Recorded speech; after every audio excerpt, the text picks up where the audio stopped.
ইসলামের 5টি স্তম্ভের একটি হজ। শুরু হলো সেই হজের আনুষ্ঠানিকতা। মক্কার মসজিদুল হারাম থেকে প্রায় 8 কিলোমিটার দূরে অবস্থিত মিনায় অবস্থান নিলেন লাখো হাজি। তাবুর শহর মিনায় অবস্থান নিয়ে সেখানে ইবাদত ও দোয়ার মধ্য দিয়ে দিনরাত অতিবাহিত করবেন হাজিরা। মঙ্গলবার তারা আরাফাতের ময়দানে সমবেত হবেন, যা হজের সবচেয়ে গুরুত্বপূর্ণ দিন। সেখানে হাজিরা দোয়া করবেন, ক্ষমা প্রার্থনা করবেন এবং আল্লাহর কাছে প্রার্থনা করবেন। সৌদি কর্তৃপক্ষ বলছে, এবার বিশ্বের বিভিন্ন দেশ থেকে 15 লাখেরও বেশি হাজি মক্কায় পৌঁছেছেন। নির্ধারিত কোটা নিয়ে এবার বাংলাদেশ থেকে হজে গেছেন প্রায় 65,500 হাজি।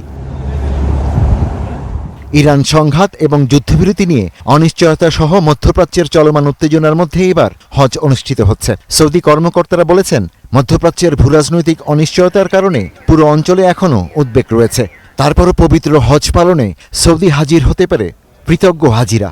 অনেক হাজি বলেছেন, মধ্যপ্রাচ্যের অস্থিতিশীলতা ও বৈশ্বিক উত্তেজনার মধ্যেও তারা আল্লাহর ওপর ভরসা রেখে এই সফরে এসেছেন।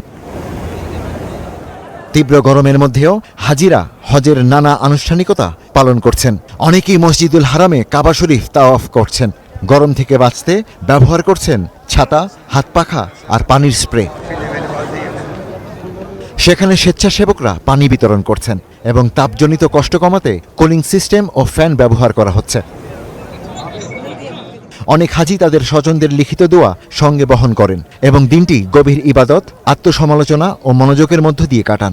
এই হজ যাত্রা মুসলমানদের জন্য অত্যন্ত আধ্যাত্মিক একটি সফর, যা তওবা, ইবাদত ও আত্মিক পুনর্জাগরণের সুযোগ এনে দেয়।